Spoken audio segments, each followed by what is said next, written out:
A gente conhece A Rede Social, o filme de 2010, do David Fincher, como a história da criação do Facebook, certo? Mas e se por baixo de todo aquele código, de todas as brigas judiciais, existisse uma outra camada? Um tipo de código secreto que mostra que o filme, na verdade, não é sobre tecnologia, mas sim sobre o poder que a nossa mente tem de criar a realidade. Pensa comigo. E se a história do Mark Zuckerberg não for só sobre um cara que criou um site, mas sobre a capacidade da mente humana de moldar o mundo ao redor? A nossa ideia aqui é que o filme, talvez até sem querer, é uma verdadeira aula sobre os princípios da manifestação.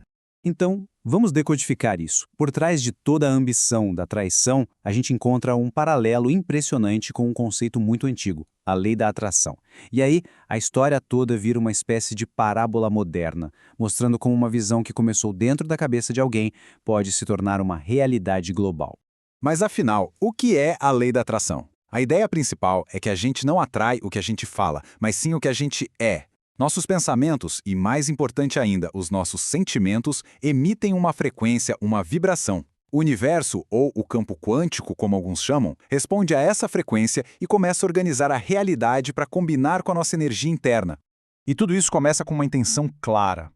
No filme, a jornada do Mark Zuckerberg não começa com uma ideia de negócio. Começa com um momento de rejeição social e emocional muito forte. É aquela cena do término do namoro, um momento doloroso, mas que é o gatilho para tudo o que acontece depois.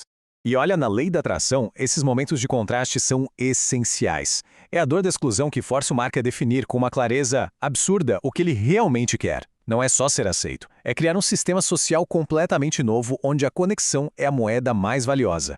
E a clareza dele é total. Ele não está focado em ganhar dinheiro ou ficar famoso. Ele fica obcecado com a ideia, com a possibilidade de reorganizar a estrutura social do mundo. Cada linha de código que ele escreve não é só programação. É um pedido vibracional super focado e potente que ele está enviando para o universo. Só que um pedido não basta. É preciso acreditar de verdade que ele vai ser atendido. E é aí que a gente chega no segundo pilar, a crença. Na história, esse conflito entre a dúvida e a possibilidade fica muito claro, personificado por dois personagens fundamentais. Essa frase do Sean Parker, gente, é o ponto de virada. Não é só sobre dinheiro, é sobre expandir radicalmente o que se acreditava ser possível. O Parker não enxerga um site de faculdade, ele vê um império global. Ele vibra na frequência do sucesso monumental e esse é o pulo do gato. De um lado, a gente tem o Eduardo Saverin, que é a pura vibração da dúvida. Ele está preso no como. Como vamos ganhar dinheiro com isso agora? Já o Parker vive no o quê? Qual é a visão final? A mentalidade de Eduardo cria resistência, limita as coisas, enquanto a do Parker simplesmente emana a certeza de que o sucesso é inevitável. O Sean Parker entra em cena e funciona como um catalisador. Ele força a crença do Mark a crescer e ficar do tamanho da própria intenção dele. Ao se conectar com o Parker, é como se o Mark sintonizasse a frequência do bilhão, tornando aquela visão não só uma possibilidade, mas o seu destino. Ok, então temos a intenção e a crença alinhadas. Agora chegamos ao terceiro elemento, a ação. Muita gente erra ao pensar que na lei da atração basta ficar visualizando, mas a verdade é que a manifestação exige uma ação alinhada, uma ação que flui naturalmente de um propósito, de um entusiasmo. Então, só para a gente amarrar as pontas. Primeiro, a intenção super clara, que é o pedido. Segundo, a crença inabalável, que ajusta a nossa frequência. E terceiro, a ação alinhada, que se torna um motor que constrói tudo. E aquelas cenas dele programando sem parar, sabe? As maratonas de hacking. Aquilo ali é a imagem perfeita da ação alinhada. O Mark e a equipe dele não estão trabalhando por obrigação. Eles estão num estado de flow, completamente imersos, energizados pelo puro ato de criar.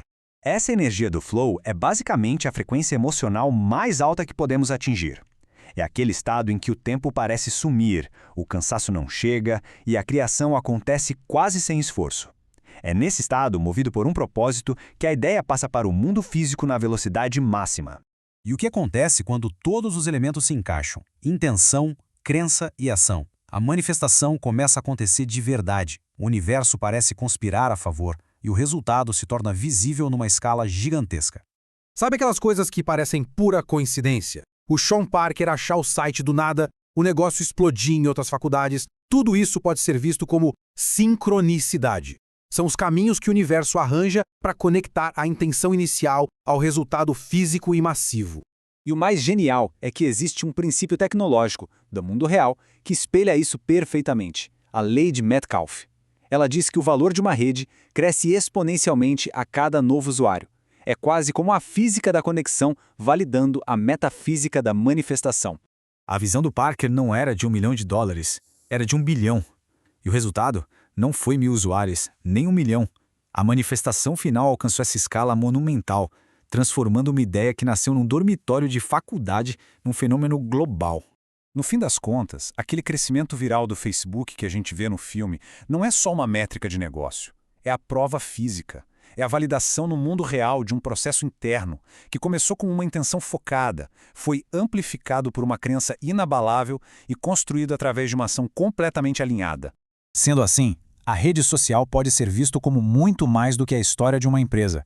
É uma parábola poderosa sobre como a mente humana, quando se concentra com clareza, crença e paixão, tem a capacidade de reescrever o código da nossa realidade. E isso nos deixa com uma última pergunta. Se uma ideia pode reestruturar o jeito como bilhões de pessoas se conectam, será que a mente humana teria o poder de hackear a própria matriz da realidade e reescrever o código do nosso destino?